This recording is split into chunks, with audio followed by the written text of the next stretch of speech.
Ladies and gentlemen, good morning. Welcome to Coffee and Sports, the morning show. We are here this morning to talk about some great things, man, in basketball. March Madness, you got NBA playoffs on the way. You got MLB starting. It's a great day for sports, man. Mo, how was your weekend, man? I'm here with one of my favorite guys, man. You know, Mr. NBA himself, man. How was your weekend? It was an entertaining sports weekend with everything going on with March Madness in the men's and women's bracket. And then, of course, there was plenty of NBA action and some moves made in the NFL. So, as far as a sports weekend went, pretty solid. I'm here with one of my other favorite guys, man, Mr. Will himself, man, Mr. Sports Report at Nighttime. What's going on, brother? How was your weekend? Good, man. I got a lot done at work. Had to work this weekend. Got a lot of good sales. Shout out to Samsung and that S26 Ultra. That thing's been making me a lot of money. So shout out to them. But it's been a good weekend. I cannot complain. So we're going to get into one of the biggest upsets that happened that bust every bracket, man. You know, March Madness in full swing. We're going into Sweet 16, man, and there is zero perfect brackets at this point due to Florida going down. 9 seconds left. Florida up 2. Overpressed in the game and allow Iowa to breeze down court with no real pressure for the infamous corner 3. I was shocked by that. I was shocked they didn't put any pressure.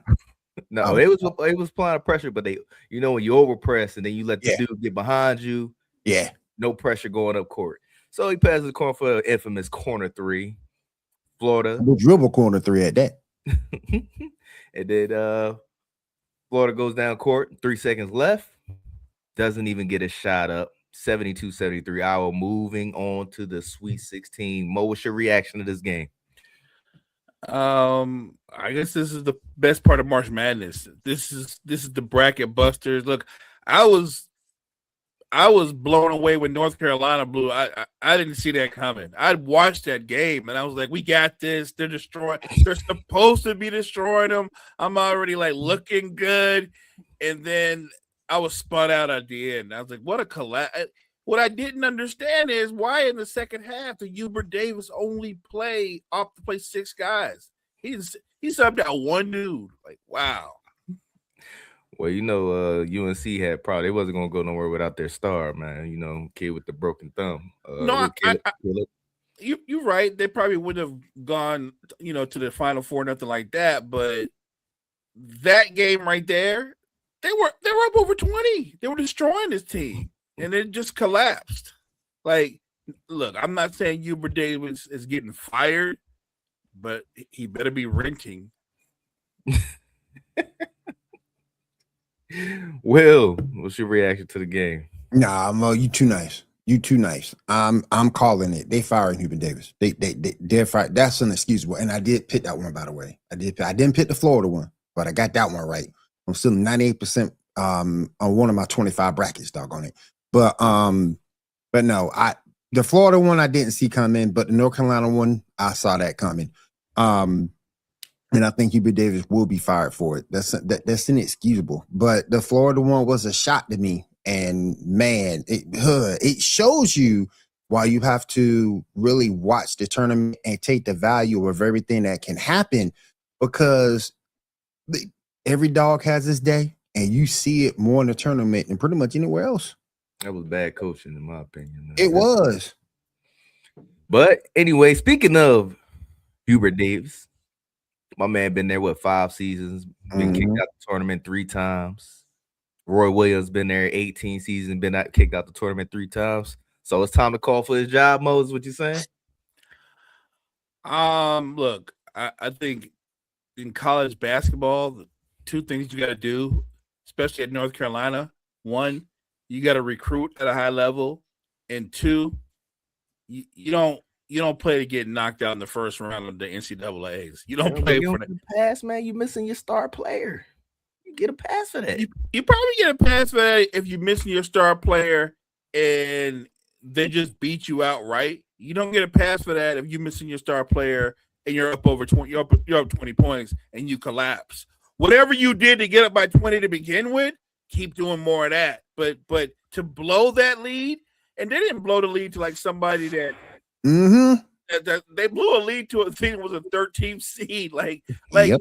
they blew a lead to a team that at one point in that game put their heads down and go, yeah, they're a lot better than us. And then next thing you know, North Carolina forgets how to play and they get destroyed. Like, Yep. like I'm not saying he's getting fired. What I am saying is if he does get fired, I completely understand. What you think, I'm Will? calling- It's I'm time to calling call for for it. you calling for I his job? I think he done. You have Oh, to look at man. you have to look at the fact that it's North Carolina, dude. The expectation is not to get thrown out in the first round. The expectation is to win. That's the expectation at North Carolina, Duke, and other high-ranked schools. He's not getting it done. Yeah, you get into the tournament, okay, but you're not getting it done. And this right here is like the bad apple loss. You can't have this happen. And I think he's gonna pay for it. Moving on, I want to talk about He is done. AJ DeBosta from BYU. Mo, is this a clear-cut number one pick? Now, before you answer, AJ has had an interview recently, and they was asking him, is he the number one? Do he want to be the number one pick? He said, yeah. And he said, I don't know. I may not be leaving college, but then again, I may be leaving college, but then I don't know. So what you think, man? Number one pick, and do you think he's leaving? Look, from a skill set standpoint and what he actually does on the floor, I think he would be the number one pick. I would take him. Look, we always talk about the floor or the ceiling. His ceiling is T-Mac. His ceiling is T-Mac. So I'm just saying, what is his floor? DeMar DeRozan? Like, that's not bad either. It's not bad either. DeMar DeRozan floor was a little. I mean, he was getting bumped first round by LeBron every year with the Raptors, man. Right, but that is DeMar DeRozan as the best player on a team. Like, he's a terrific basketball player, but I don't think he should have ever been anybody's franchise player. What you think, Will? AJ DeBosta, first round pick? I wouldn't draft him. You wouldn't draft him? I would draft him. I just don't like the things being said. And when you're dealing with the first round pick, you got to be sure. You got to be straight on with that first round pick. This ain't no second, this ain't no third, this ain't no fourth, this ain't no fifth. This is a first round pick. First round pick is very important. And you got to hit on that first round pick. You miss that first round pick, that can set you back. So if I have any questions or is there anything questionable about the kid, no, I'm not drafting him. I mean, so his teams would be the Wizards and the Pacers because they the lowest ranking teams in the league right now. Do you think he would go to the Pacers? Because I wouldn't go to the Wizards. I know I wouldn't. I go to the Pacers if I go to the Wizards. What you think, Mo? I think the Pacers would love to have him, and he would love to have the Pacers. The opportunity to play under Rick Carlisle and play with Halliburton, a pass first point guard. Yeah. Yeah, Gene. I see you, and I do have him confused. Y'all, please forgive me. I do have him confused with Peterson. But yeah, I'll draft. Yeah, I would draft AJ, but not Peterson.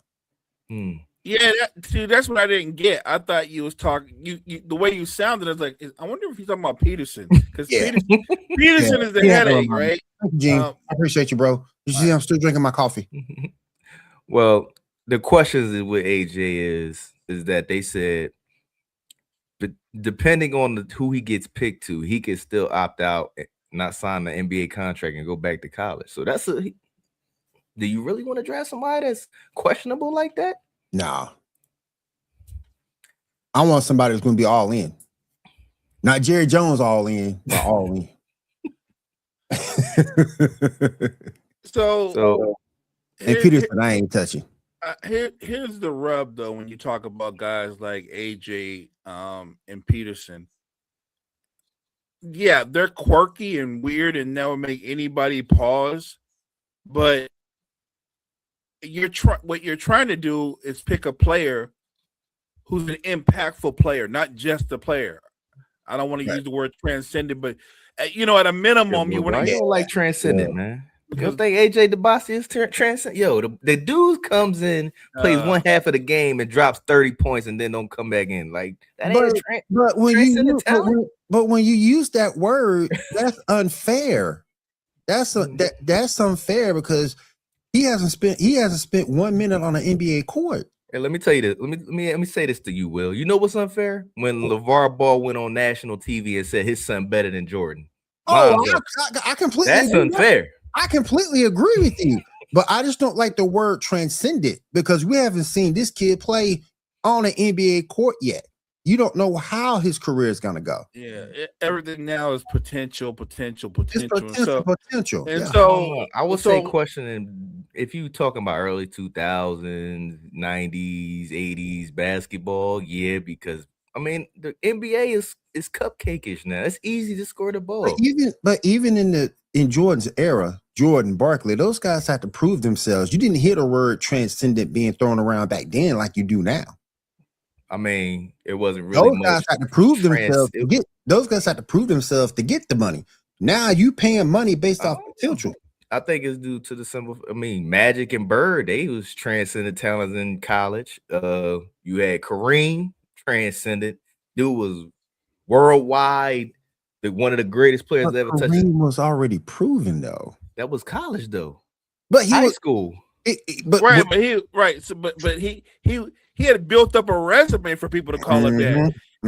He won three city championships in high school, goes to UCLA and brings them 3 more national championships, 3 more player of the years, 3 more national player of the tournament awards. And the only reason he didn't win 4 in a row is because UCLA does not allow freshmen to play. They don't allow freshmen to start on the varsity. That's the only reason.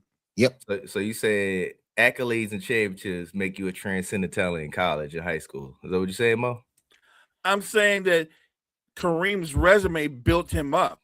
If you look what he did from high school through college. Do you remember that they banned dunking because he went to the college? They banned dunking for the entirety of his time with UCLA because they said he would be too dominant.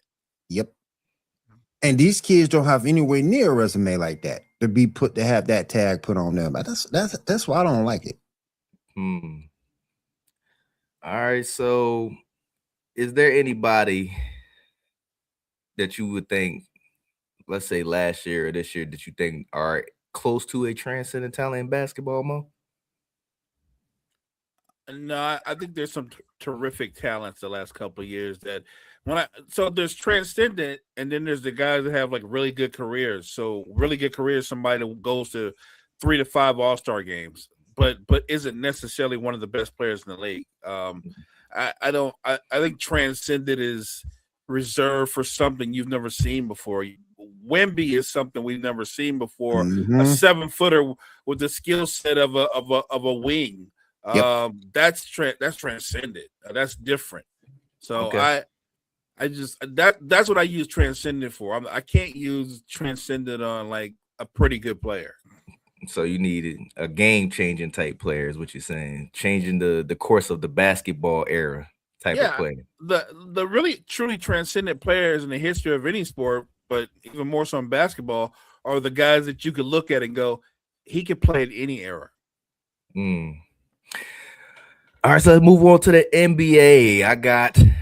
So we talking most valuable player, not the best player in the NBA. Will, does Luka have a strong case to win the season MVP this year? I think he does. He's been playing really well, and I got to give it to the Lakers. I still think they're the biggest tease in the NBA, but they figured it out so far during the regular season. No one's talking about the defense that they haven't been playing because the offense has been clicking. I like the fact that LeBron has taken a third, kind of like a second seed, third role kind of thing on the team, being a facilitator during this run. But he deserves, and I think he does deserve MVP consideration because he's just dude that can't run, dude that can't jump, but he's still scoring at a very high clip and playing very well. So yeah, I think he deserves consideration. Do I think he wins it? No, but I do think he deserves consideration. Mo, I think Will sees it the way I see it. I like the term. Does he deserve consideration? I think he deserves consideration. The Lakers have climbed their way up into How the strong third consideration seed. are we talking though? No, the kind of consideration where they go, well, he was considered, but his ass wasn't winning. So, But yeah, about, he ain't gonna get it. He ain't gonna get it. not that much. Like I'm not the two automatics that I don't put him ahead of. I'm not putting him ahead of SGA. I'm not putting him ahead of Wemby. I think those are two automatics. I don't think he's ahead of either one of them. He had a Joker though. And really, you could say he's not necessarily ahead of Joker. I think somebody like Luka and Jaylen Brown. I think it's true. I think they both have a worthy of All-Star or MVP consideration. He climbed the Lakers up to third seed in the last month. He ain't gonna win it. He ain't gonna win it. Yes, they're the third seed in the last month. Yeah. They're also behind Wemby's Spurs. They're behind SGA's Thunder. Mm-hmm. Right, but SGA still doing what he just picking up from what he was doing last year. Is that really considered to be an MVP? Well, I'm making a point about Luka. If you just live by numbers, then Luka probably should have won 3 MVPs. If you're a numbers guy, but if SGA, I just won the championship. The season I had to win MVP, nothing's fallen off. I've picked up where I've actually gotten better. SGA shooting the 3 ball at almost 40%. Like he's actually gotten better. He's got a defensive rating higher than most of the guys we consider great defensive players. Like people say Luka's much improved. I think Luka's defensive rating is like 115, but that is much improved for him. SGA is an offensive dynamo, but he's got a defensive rating of 107. That's a completely different world. No, SGA is the best player in basketball right now. Okay. So SGA, Joker, and Wemby, who you giving MVP to? I'm giving it SGA. Over Wemby? After Wemby didn't climb the Spurs up to the 1 seed? I believe the Thunder is still in the 1 seed. I mean, it's my fault, the 2nd seed. But they up there. Granted what they did last year, right? It's a great season for the Spurs, much improved, and we know the impact that Wemby has. I don't think he's done enough to unseat SGA. And I just want to say this real quick. Me and you called it too. We called it on this show how good the Spurs were going to be. Yeah. Very good team. Wemby is just amazing. I love watching the kid play. To have a dude that tall to be able to handle like a guard, that's just sick. That's just sick. And to be able to shoot like that too from range, man. But I just think that SGA and everything that he's done, I think Joker and everything that he's done, those two are hard to beat when it comes to MVP. Just hard to beat. Okay. So let me ask you this, Mo. Is LeBron changing gears and turning into wherever you need me kind of guy, giving the Lakers more success in the given month versus, or is it JJ Redick's coaching? I think it's got to be a little bit of both, right? I'm sure that's something that JJ Redick wanted maybe from him earlier, but you're asking somebody like LeBron, who's always been in the forefront, always been the ball dominant guy that kind of like ran the show, to not just take a step back from being the lead guy, but you're asking him to go to third option. To his credit, he did it. And he's actually been terrific as a third option. He's been the guy that said, I'll play a little bit more on defense. I'll get more rebounds. Yep. And I'm content with, 16 to 18 points. Like that's a big sacrifice that he's made seamlessly. And maybe to JJ's Redick's credit is now they have more defined roles. And I guess that matters. So Luka is the guy. Austin Reeves, more times than not, is the second option, and LeBron's the third option. But or those two might flip-flop. But whatever they've done over the last month, it's working because defensively, I'm not saying they're a great defensive team, but at least they're competitive on defense, and they still have a top 5 offense. So Look, I think the Lakers are having a terrific season, and which is why I'm with you that Luka deserves MVP consideration. I just think there are two better candidates ahead of him. Will, what you think? LeBron or JJ? Yeah, I agree with Mo. It's got to be a little bit of both. To get LeBron to take that back seat, much like Phil Jackson had to tell Mike, hey, look, Mike, you got to pass the ball more. You just can't be one and done. You got to pass the ball more. When he did, that made a big, huge change for the Bulls. And you're seeing this change with the Lakers. You can't have three guys out there doing the same thing. Somebody's got to switch it up somewhere. You had three dominant ball handlers before. Now someone's taking a step back, and now you've seen that it's working. So I got to give credit to both JJ and to LeBron. So let me ask you this, Will. Do you think the Lakers are a real contender at this point? They're playing. No. Still no? No. I think they switch gears, which is good. I think it's going to it'll make them more competitive. But I just think there's better teams out there with better rosters that can upseat them. Look, I'm your number one Laker hater on this network. It ain't gonna be no bigger hater of the Lakers than me. Clippers too, but I gotta give them credit. They are improved. They may not get put out in the first round. They may get put out in the second round, but no, I don't think they're real contenders. Well, we all know basketball is a matchup type of sport in the playoffs. But if you think Mo, Lakers contenders, I think pretenders. I think because of what you just said, they're contenders. This season, more than any in the West, matchups decide who goes to the conference finals. OKC's the number one seed, and rightfully so. But if somebody doesn't knock off San Antonio, I think that's a terrible matchup for OKC. I think OKC they need help. They need Denver. They need someone to take out the Spurs. And by the way, the Spurs are terrific, but they're not unbeatable. I just think they're a horrible matchup for OKC. Maybe because they have just as many athletes. And then also Wemby just throws off everything because the perception is that Wemby and Chet are like, they have a rivalry, but that's not a rivalry. That's more like a school bully beating up a same kid every day. Like that's what that is. Like there's a huge separation between where Wemby is as a player and Chet is. Like they're not cut from the same cloth. Like Chet's good, but you're not going to build a team around Chet. Like Chet is not. He's not Wemby's rival. Like he was supposed to be. He was supposed to be. Because every time they played, he's dominated. He dominated Chet every time they played. Yeah, he's a good player. Matter of fact, early on when they both was rookies, they had a few good battles, and then Wemby just all of a sudden went in the off season and went to go meditate with the monks and all that stuff, and came back and my man hit Super Saiyan 2. So somehow, man, and maybe God, and maybe it's just as simple as that, though. Like Chet, we talk about ceilings and floors.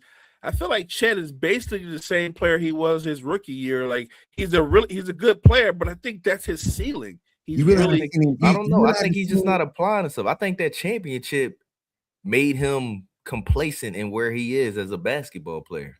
I agree with Carmack on that because you haven't seen any real growth from Chet as a player. He's just as is. But that's my point. Yeah. He's just as is.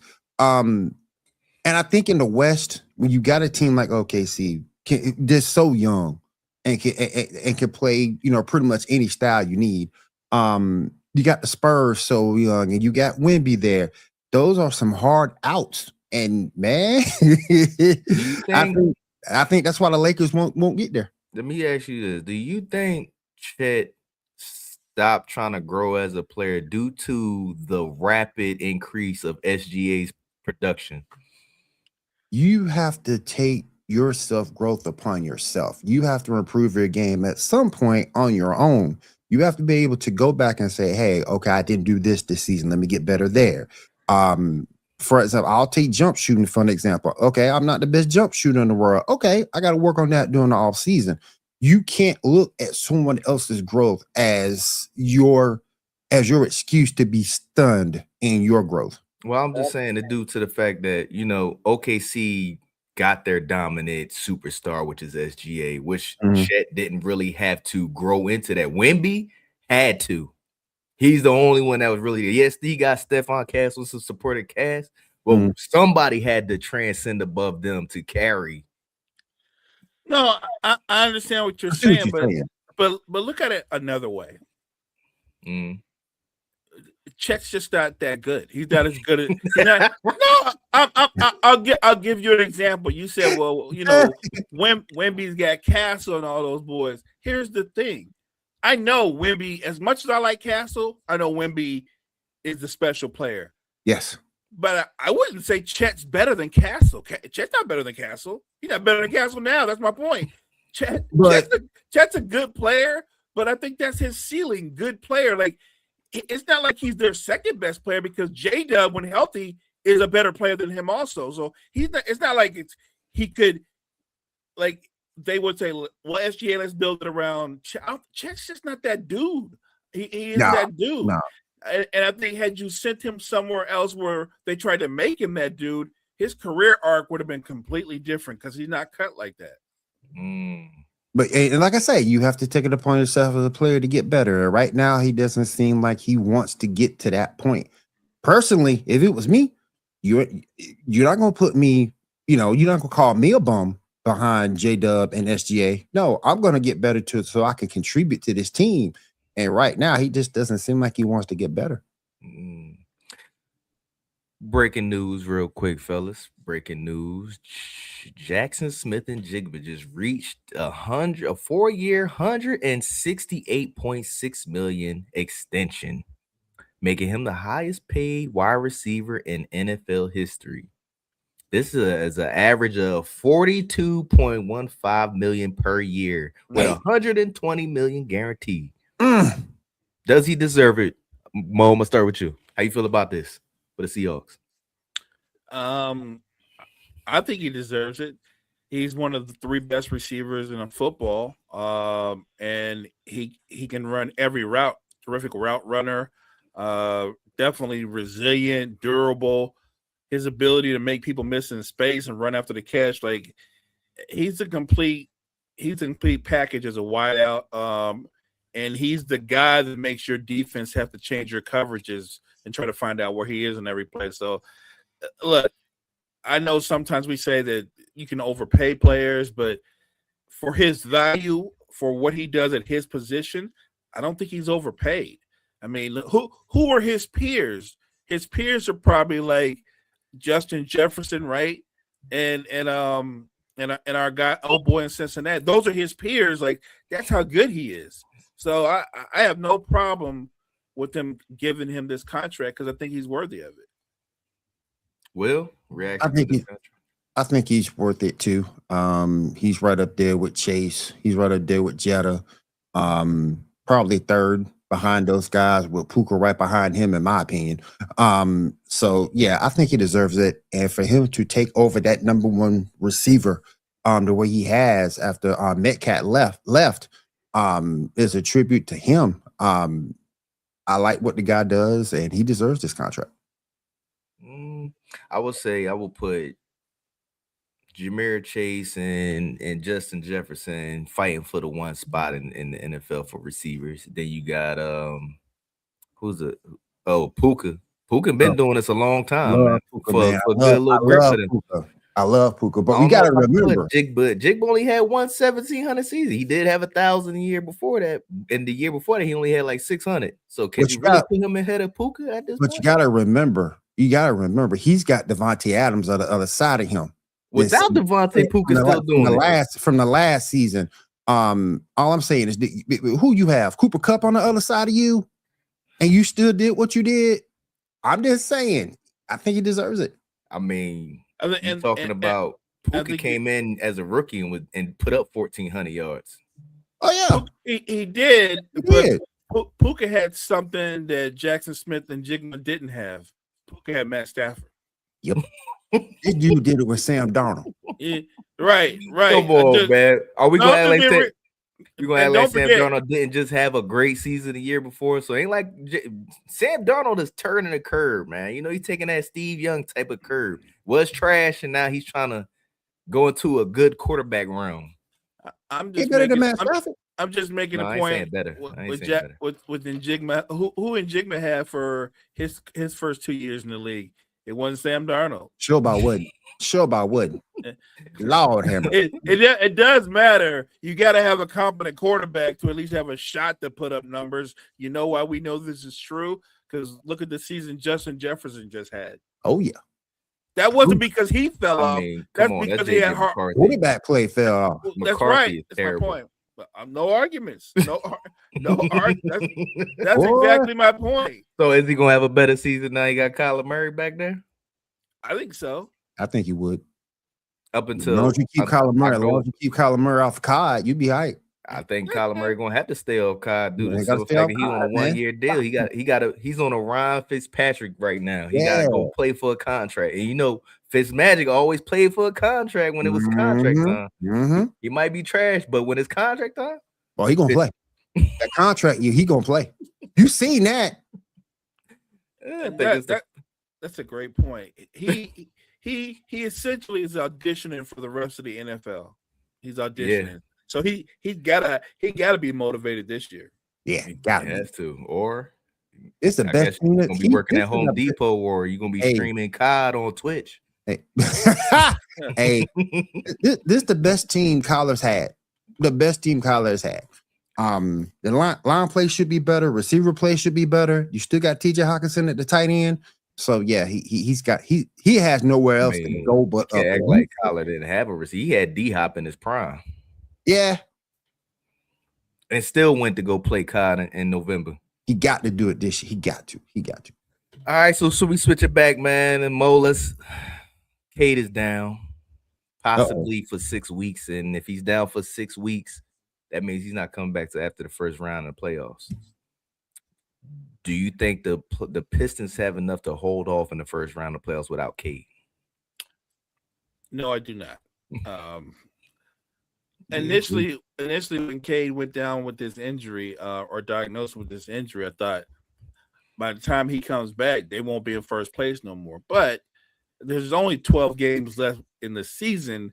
Mm-hmm. The reality is, as long as they beat the teams they're supposed to beat, there's no way the Celtics can overtake them. And the Celtics didn't help themselves because they lost last night. So I think they're still going to be all right in terms of the seeding. But to the bigger picture, what you pointed out is what happens if the playoffs start and Cade Cunningham is not there? Easy answer. They get swept. Swept? Dang. I think it depends on who they playing, though. No, they get swept. With respect to the Pistons, without Cade Cunningham, I know somebody pointed out they're like 8-1 or something. This isn't going to be the same thing. You're going to be without Cade Cunningham in the playoffs, where the game becomes a grind and it's about half-court execution.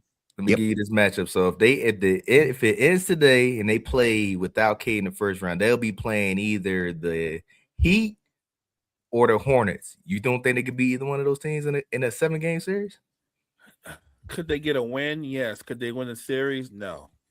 Against the Heat? I don't think they beat the Heat in the series without Cade Cunningham. Nope. Oh, Bam just gonna be cooking, huh? 83 every game. I don't know about 80. Well, I don't know about 83. You only get to play the Wizards so many times, but exactly. But I think Bam will hold his own. I think Tyler Hero and then you got Norman Powell. They've got 3 guys that all 3 they don't drop 30 on a regular, but all 3 can get you 20 a night. Detroit they can't beat the Hornets either. No, but no, the Hornets actually have more offensive talent than the Heat by far. Yep.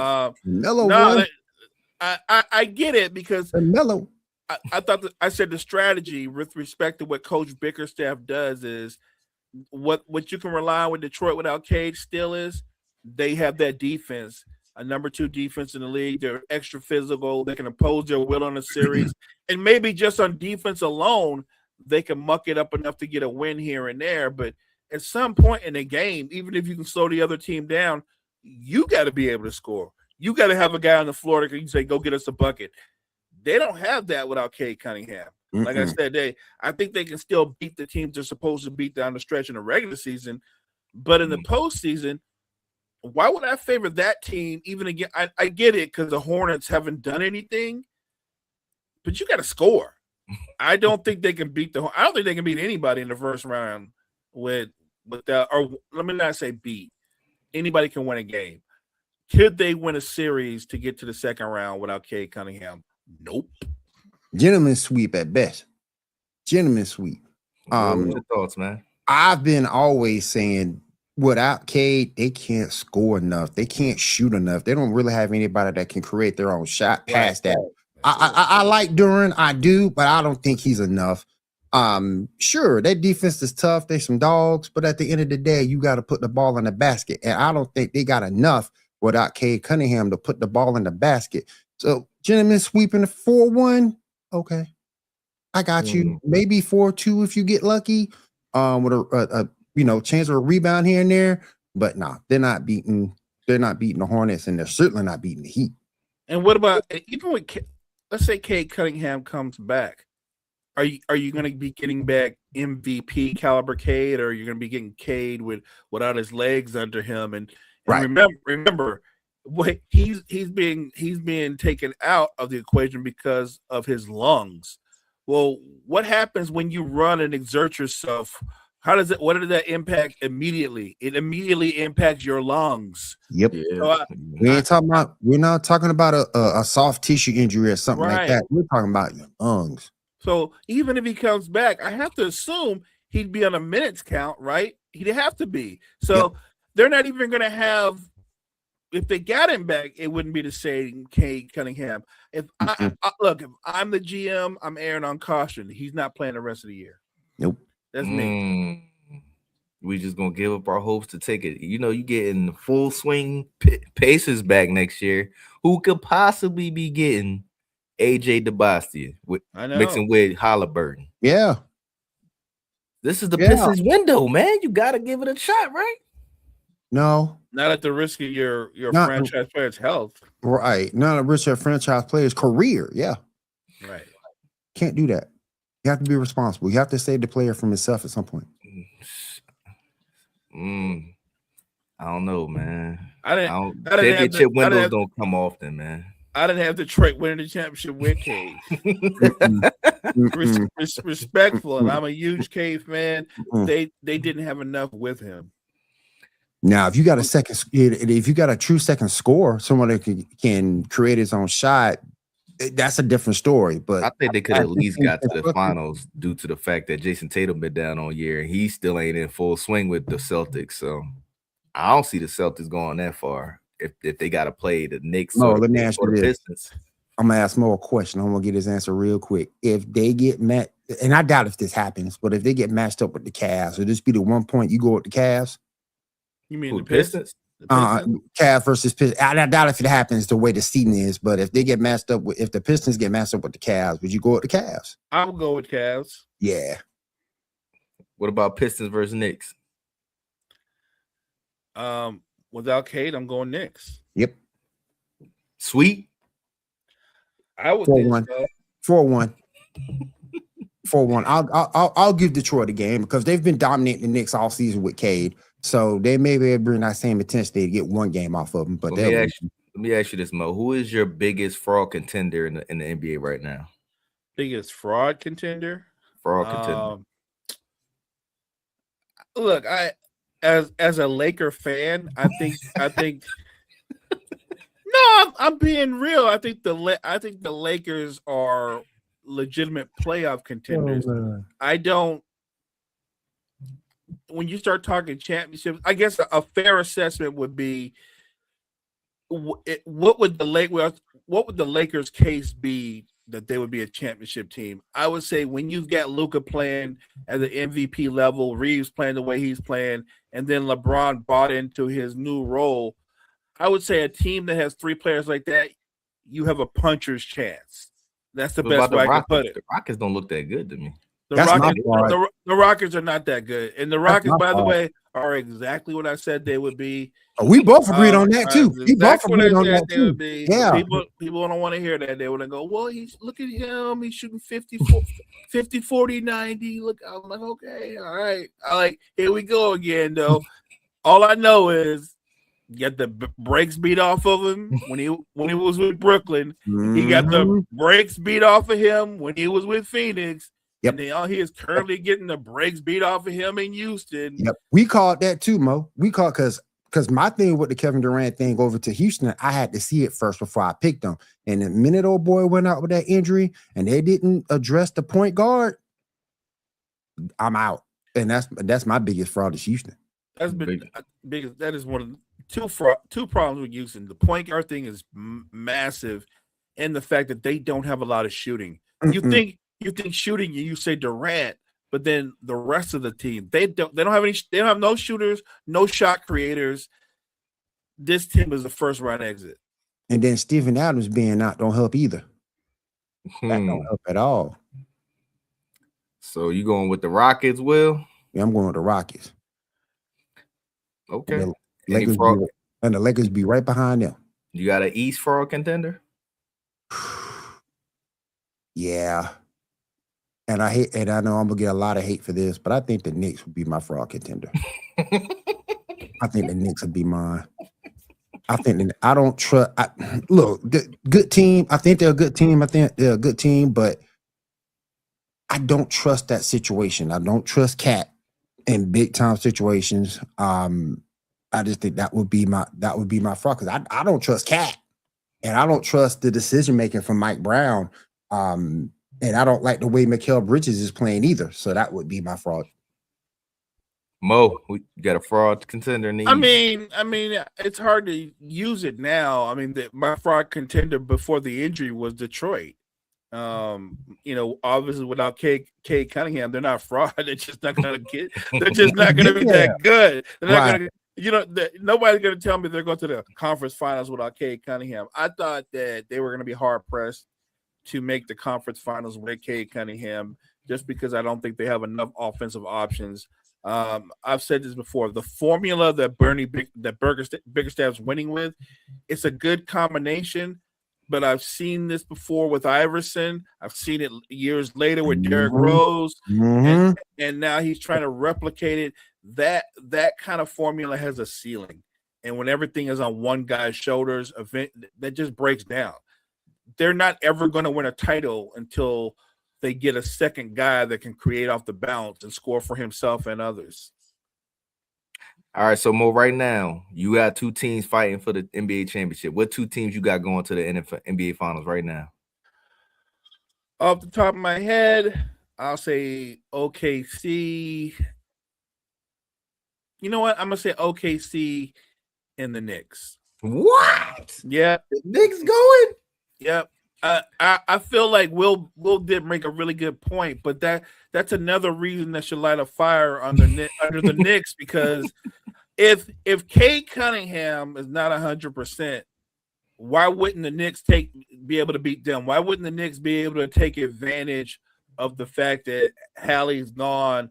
And standing in your way basically is D. Mitch, James Harden. Jaylen Brown? Yeah. I think Jaylen Brown's terrific, but I also think that we talk a lot about matchups. For whatever reason, a team that has problems with the Knicks is the Celtics. I just think the Knicks look at the Celtics for some reason and just feel like they got them. And look, Tatum's back, but we would all agree he's not Tatum. He's not. And you don't know, right? And you don't know if he's going to get there before obviously the playoffs start. I think this iteration of the Knicks has more pressure on them than any team, because this should be the Knicks year. Like, if they're going to be a year where they go to the finals, this should be the Knicks year. And if it doesn't happen, I think you really look at some strong roster reconstruction. So Mo got OKC and the Knicks going. Will, who your predictions going to the NBA finals? OKC in Boston.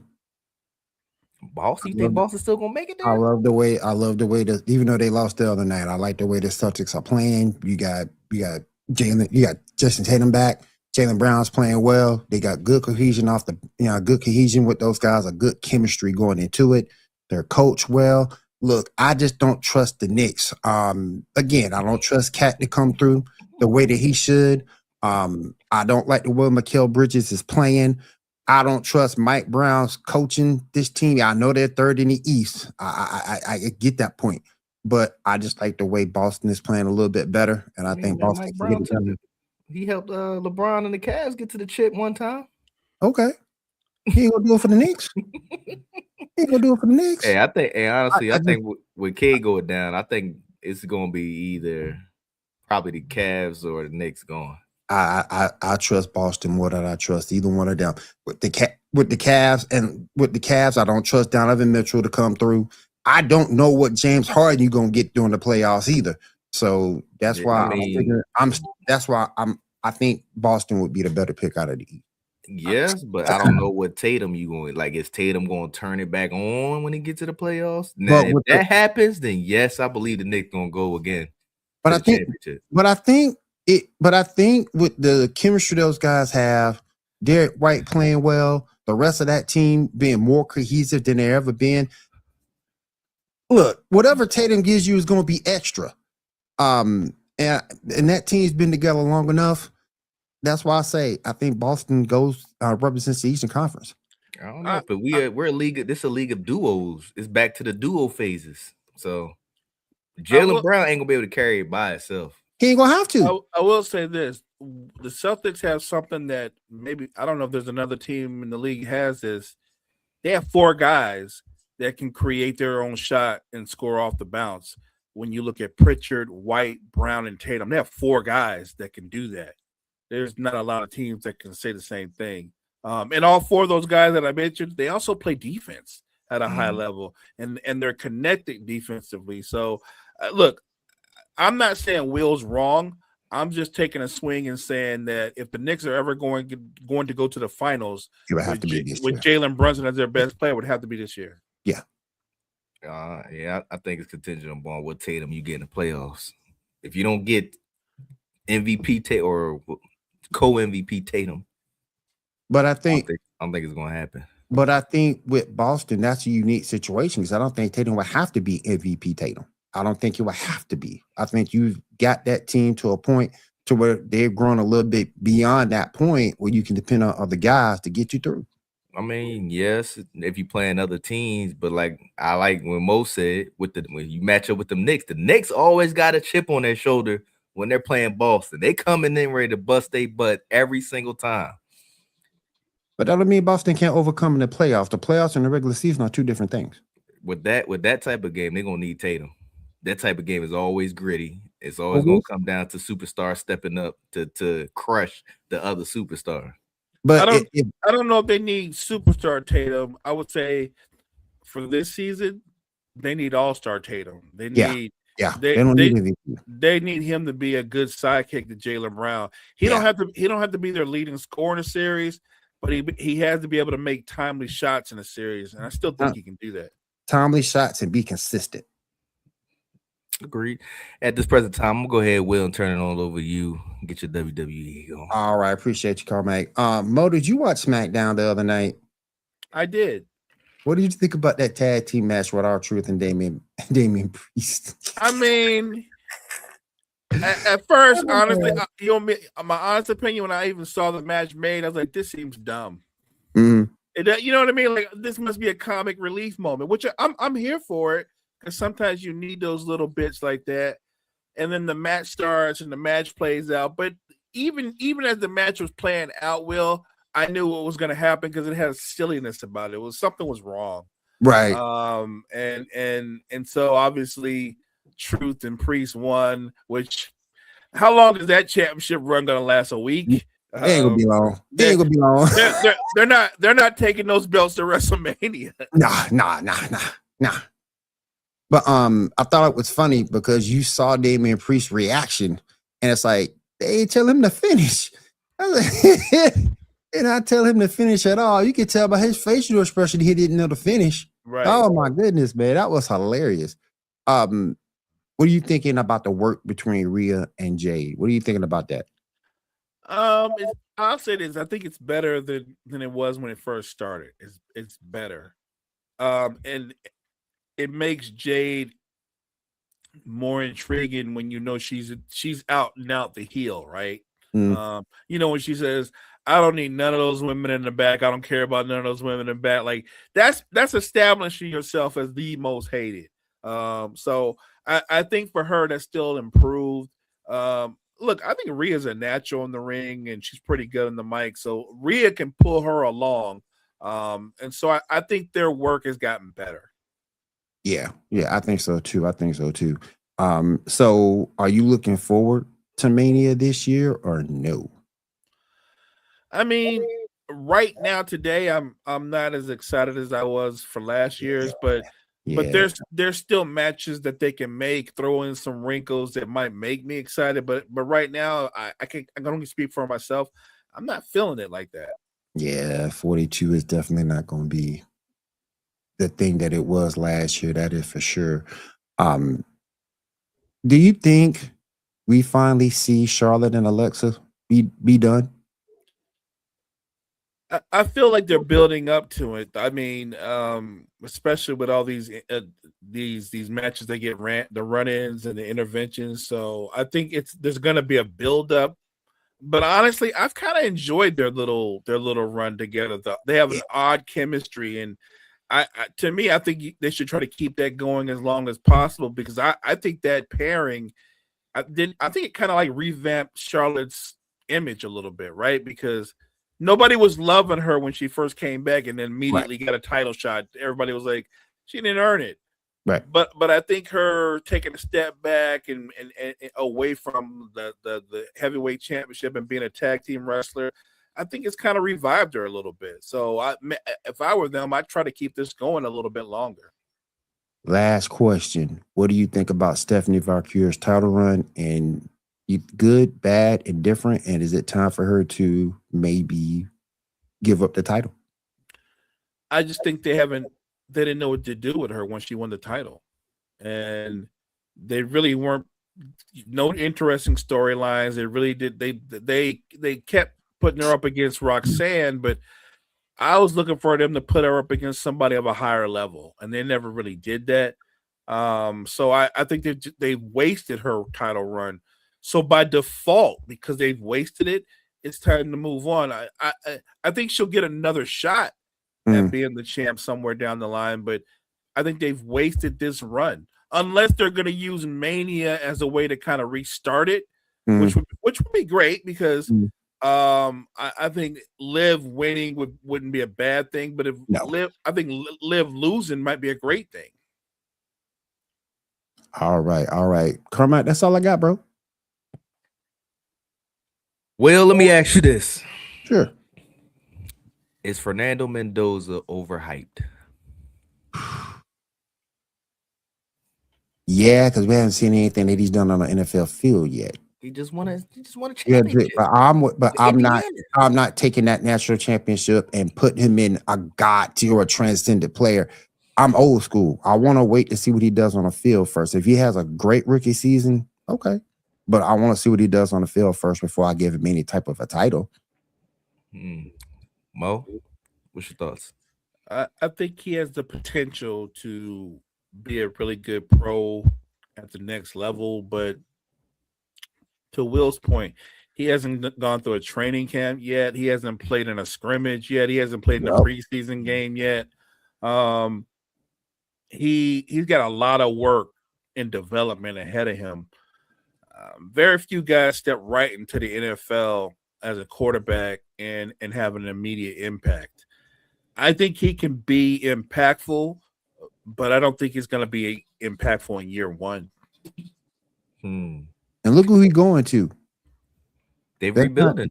That's not exactly the creme de la creme of teams. I know they're trying to get better, get that offensive line up to snuff, but yeah, I want to wait. The Raiders are doing what the Bears did for Caleb. They rebuilding the Raiders for Fernando right now.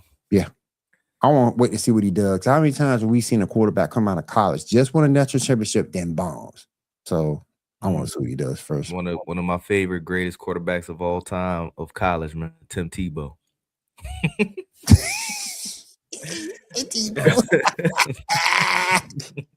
Oh man, Yeah, come I mean, on, that If man you, was. go, you go by college, yeah. you go by college, yeah, heck yeah. I gotta give Tim Tebow that. Let me ask you this, Mo: is the NFL becoming too dependent on quarterbacks? Yes, to some degree, I think yes, because look where their salaries are now. What is a quarterback salary going to look like 10 years from now? Ooh, You know what I mean? Like, yeah, good point. because their number keeps going up in a way that nobody else's number goes up. And at some point, as a franchise, you got to be able to go like, we can't pay one guy $100 million a year. Like that's where they're going. They're going to that stratosphere, and that would be crazy. I think they're getting close, man. You know, Mahomes, he got 10 years, 500 million, something like that. And that's a team friendly deal for Mahomes. Right. That was a crazy deal. But Will, what you think? League too dependent on quarterbacks? The league has evolved so much because back when I was growing up, you used to see the running backs. Not saying that we have great quarterbacks back then, but you used to see the run game be more of a focus in games. Now it's a passing league. They're emphasizing the fact that you have to have a good quarterback to succeed. So, I think those guys have grown exponentially and will be dependent upon more in this league than ever before. I would say it depends on the team, because we see teams now that are getting carried by defenses. Broncos, I mean, Bo Nix has great quarterback play, but he still has a great defense. Seahawks had a great defense. Who else was out there with great defense but it's getting carried? But I think it depends on your team, really. Like the 49ers, they had 3 different quarterbacks and still was winning games. Because you had 3 quarterbacks that understood the offense. And it's still a passing league. And being a passing league is not going to change anytime soon. It's not like we're going to go back to the run game from the 80s, early 90s. This game is still going to be a passing game, a passing league. And like I said, quarterbacks are going to be more important. I get what you're saying about defense, but if you don't have no quarterback, you can have all the defense all day. If you don't have a quarterback, you're not going to win. To my point with the Niners, they had 3 different quarterbacks, but guess who? Exactly. They had CMC back there running and catching the ball for them. Right. He wasn't catching deep balls a lot. He was catching screens. But you had quarterbacks that understood the game. You had quarterbacks that was able to facilitate. If you don't have a quarterback, none of that happens. So you saying the team can't win with like a Mac Jones or Ryan Tannehill? You got to have you have to have at least a competent quarterback to win. You just can't put nobody back there and expect to win. You have to have a competent quarterback. I think you can win if you have a dominant running back. I think you can have a good quarterback and still win with a running back that is an 1,800 yard or more back. Derrick Henry, I think a couple times, the year he had a 2,000 yard season, he almost took the Titans to the AFC title game, and then just this last year, the Ravens underachieved, but a big part of their offense was their running back was a 1,900 yard back. Like, if you got a running back rushing for 1,900 yards, that's a huge part of your offense. Like, that's almost daring your quarterback to be a bad quarterback. How you gonna be a bad quarterback when everybody got to respect you every time you go play action because of your running back? So, yeah, I'm with you. You have to have competent quarterback play. Yeah, but if you got a dominant running back, I think you can still win a Super Bowl. How many teams have that dominant running back though? Very few. Chiefs got one now. Very few. I said very few. I didn't say none. This guy's hilarious. Very few. Very few. I didn't say none, but very few. Ladies and gentlemen, that is our time. I appreciate everybody stopping through the Coffee and Sports on the morning show on the Wire Network. Will, you got any closing remarks for our people? Yeah. Thank you for having me here this morning, guys. I do appreciate it. Don't forget to catch us later on this evening, 10 p.m. Eastern here on Wire Network. And we'll be doing the Sports Report podcast, myself, 7 in the crew. going down everything in the world of sports, NCAA, NFL, NBA. So join us tonight right here on Wild Wide Network, 10 p.m. Eastern. As always, if you mow better, you do better. Close us out, big dog. Thank you guys so much for joining us this morning. Make sure you check out all the great content we have at Wide Wire Network. Wide Wire Network, we appreciate you.